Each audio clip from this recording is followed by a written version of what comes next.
All right. Hello, everybody. This is Peter Breen,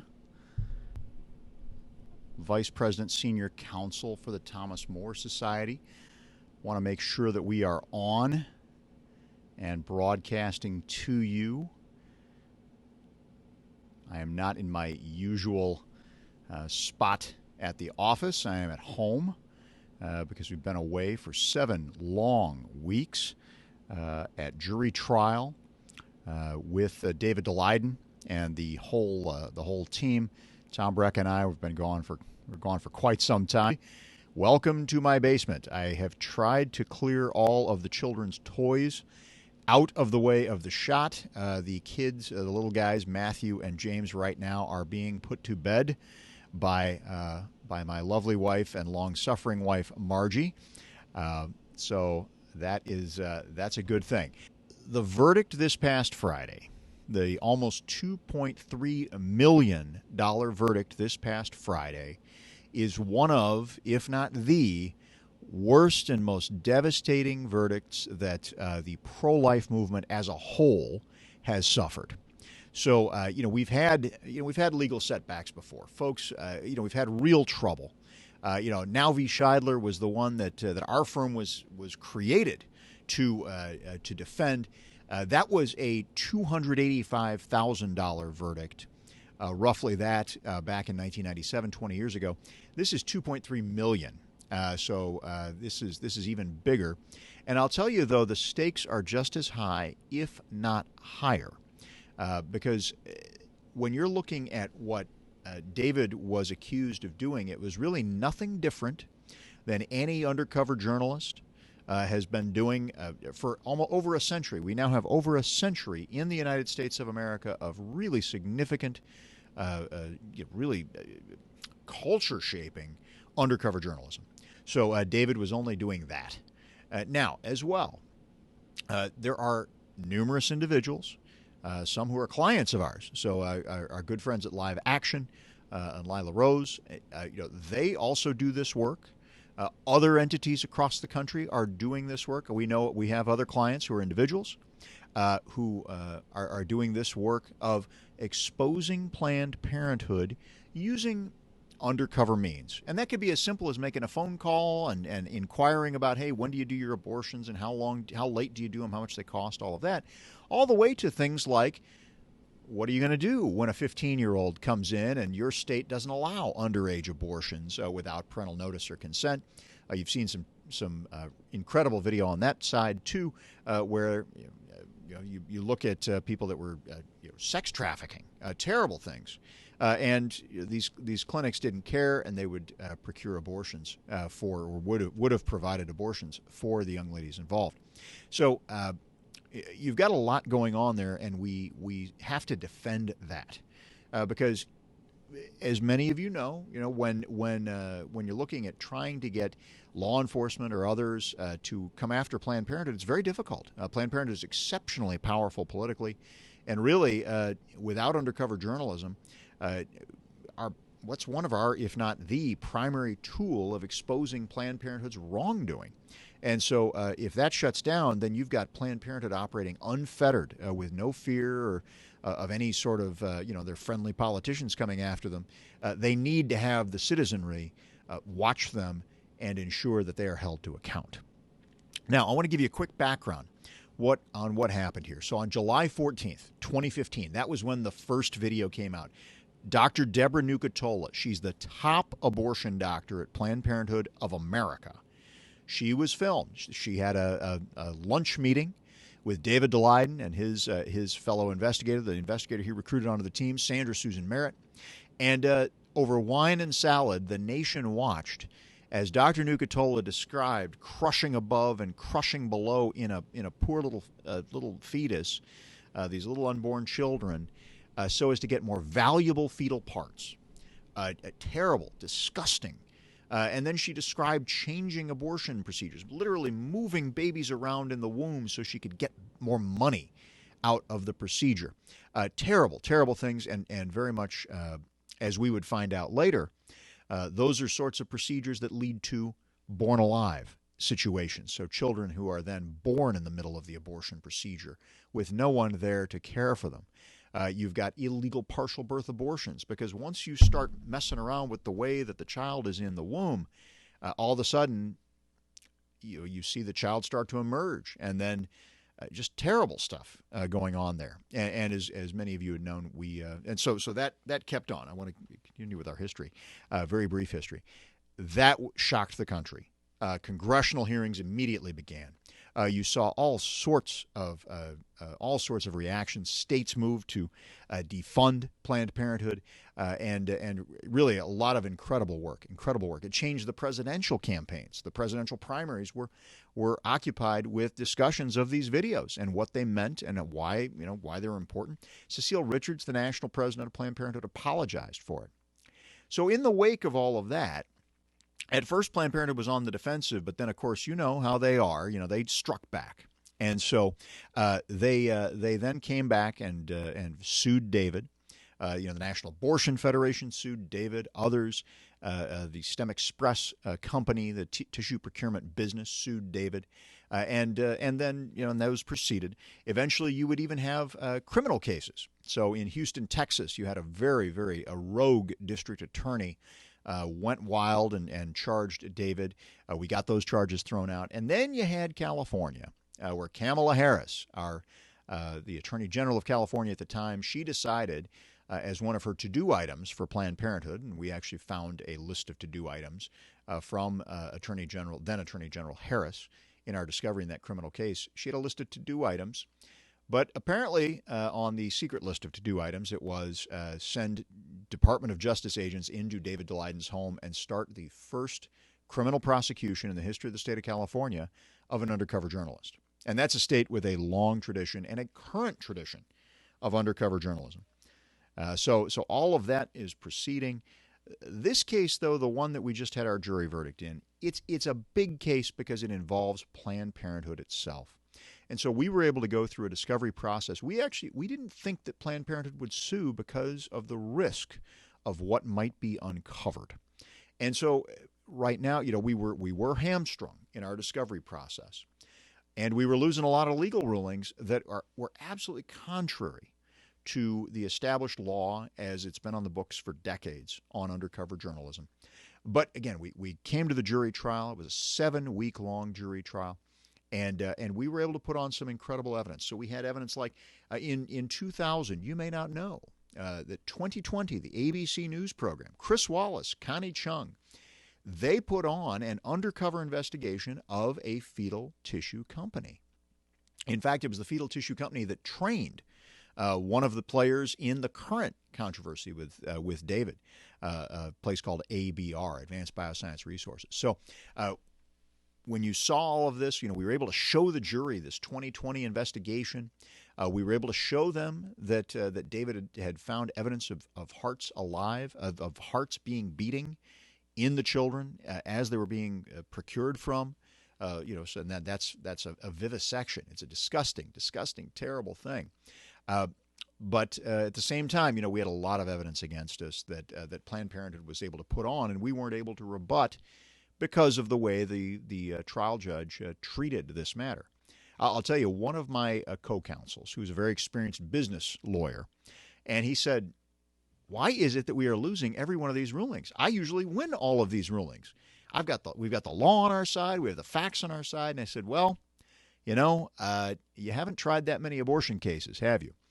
Because when you've got a tough jurisdiction like San Francisco, and you've got some issues with your judge that you've raised previously, well, you're going to get some bad rulings." And so again, we thought we had fought through it, and we did. We did everything we possibly could.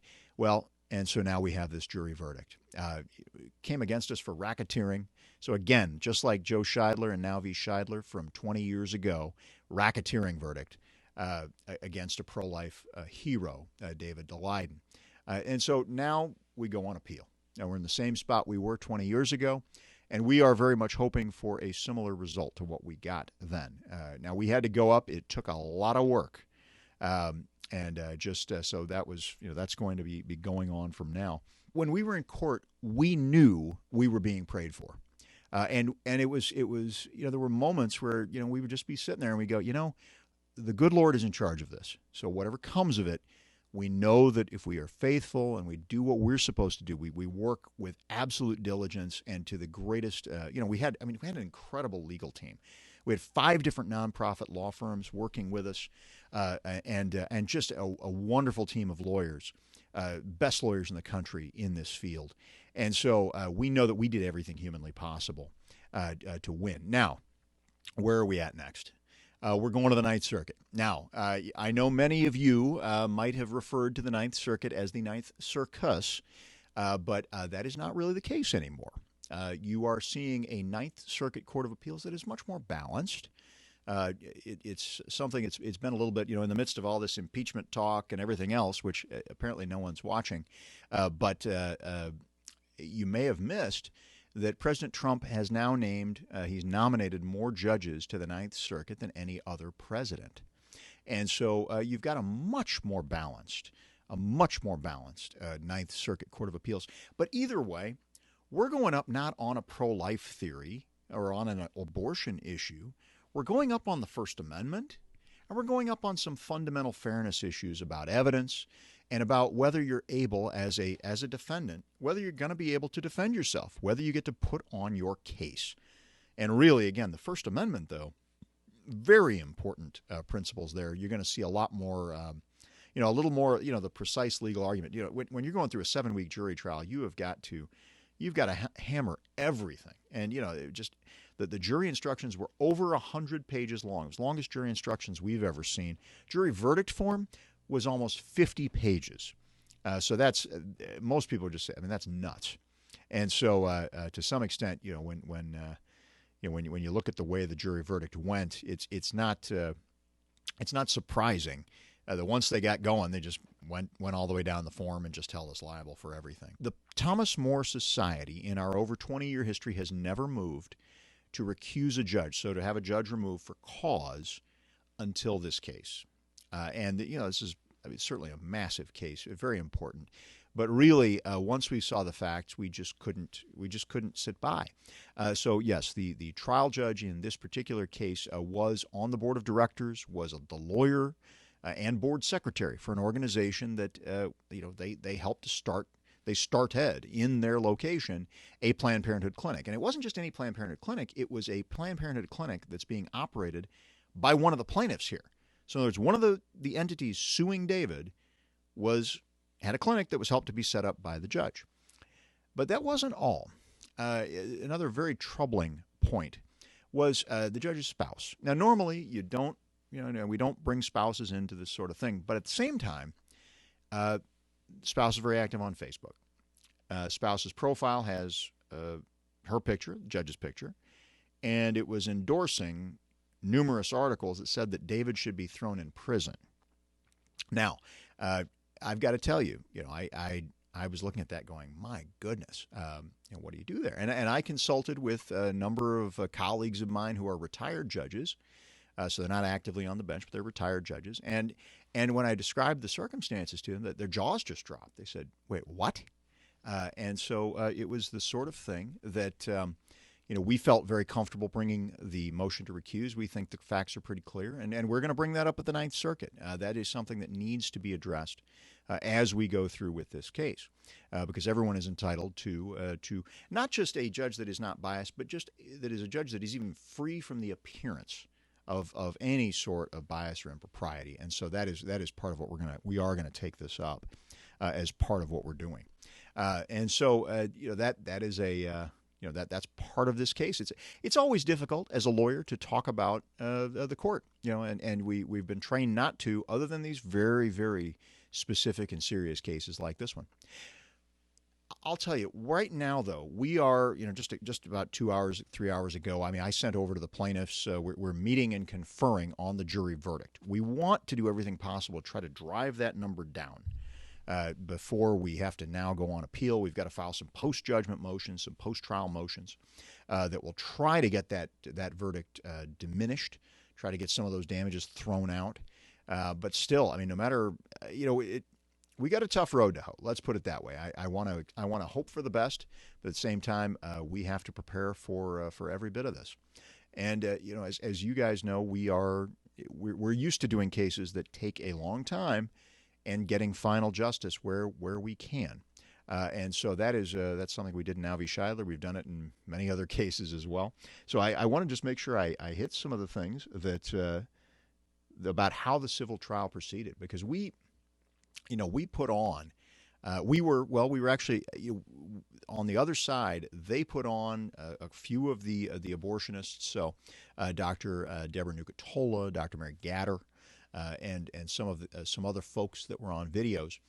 We were actually prevented from putting on some of our best witnesses from the criminal case. You remember we were able to, in the criminal case, we called a PhD from Stanford, who's one of the world's leading stem cell researchers, Dr. Teresa Deischer, and she's the one that would testify, and testified very convincingly in the criminal case that when they used the fetal hearts for these stem cell experiments, the fetal hearts had to be beating when they removed them from the child.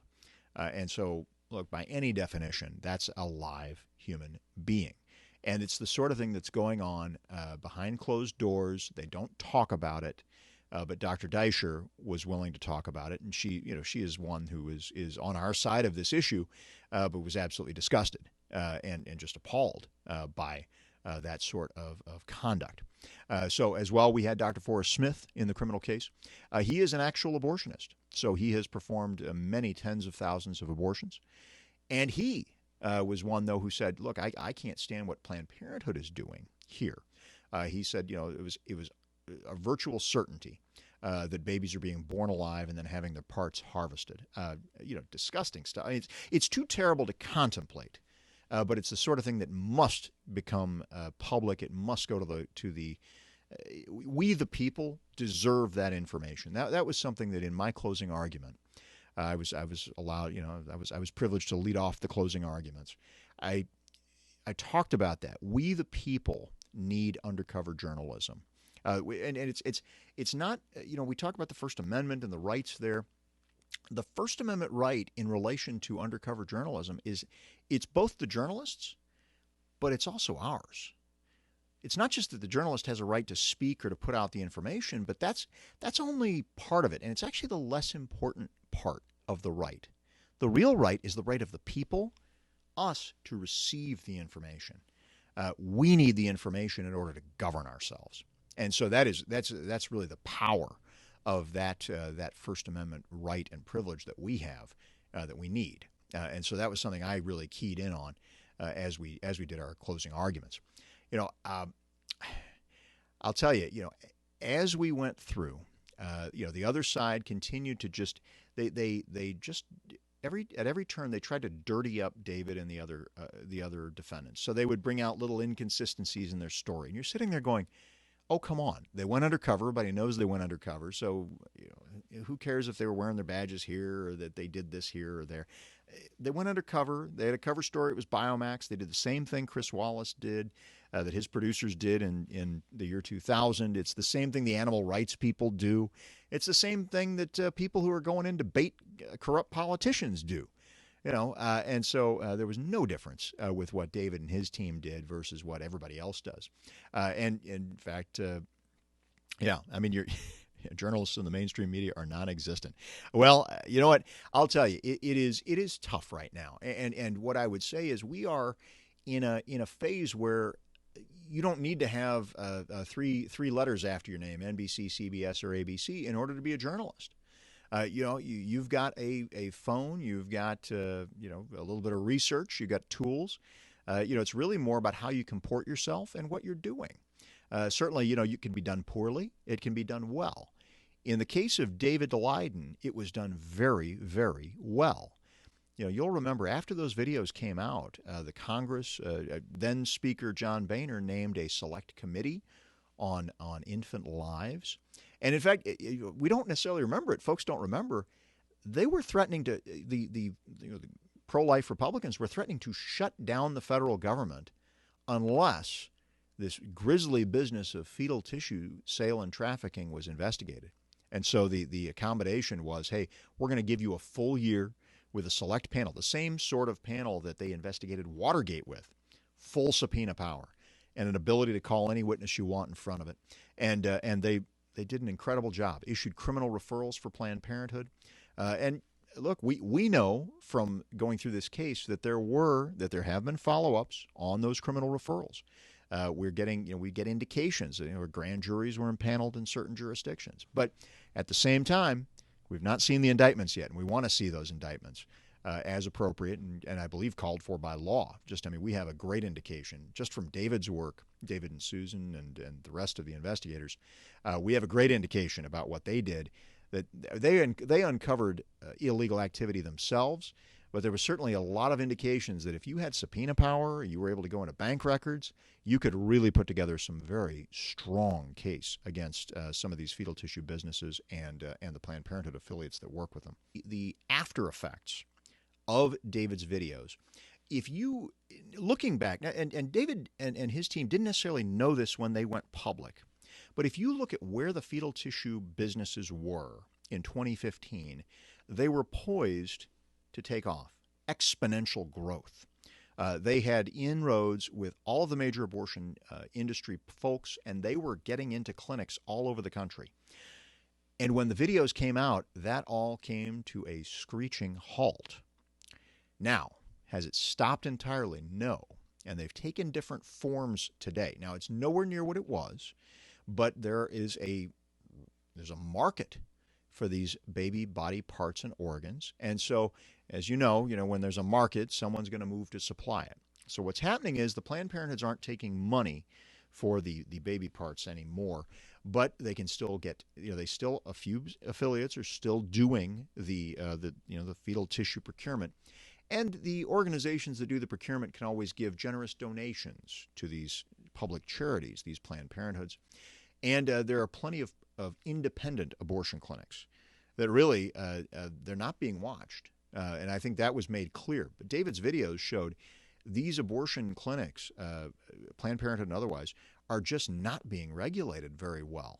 They're not being watched by a lot of states, particularly the state of California, where David did his investigation. The state of New York is terrible. In fact, the state of Florida is even known for a lot of abortion clinic abuses over the years. And now, my home state of Illinois is moving in that direction. And we expect to have a lot more reports of this sort of thing going on in the future years to come. Look, David's a trooper. It's funny. David is now 30 years old. So imagine he was about 23, 24 when he started this undercover project. Imagine yourself at 23, 24. Were you ready to start an undercover project that would absolutely, on a shoestring budget, bring Planned Parenthood to its knees and change the face of pro-life of activism and political work and change the national conversation? I used to always joke with folks, here was David, he comes up, he's a younger guy, he was about, I think about 26 or so when the videos came out. And I said, the videos come out and half the country wants to string him up. The other half wants to canonize him. And he's maintained his cool and he's the same guy he was before, other than being very, very busy and lots of folks wanting to chat with him and work with him and things like that. He's been a trooper. This has been a very difficult process though for everybody. We actually at the beginning of September, we had a 2.5-week criminal preliminary hearing.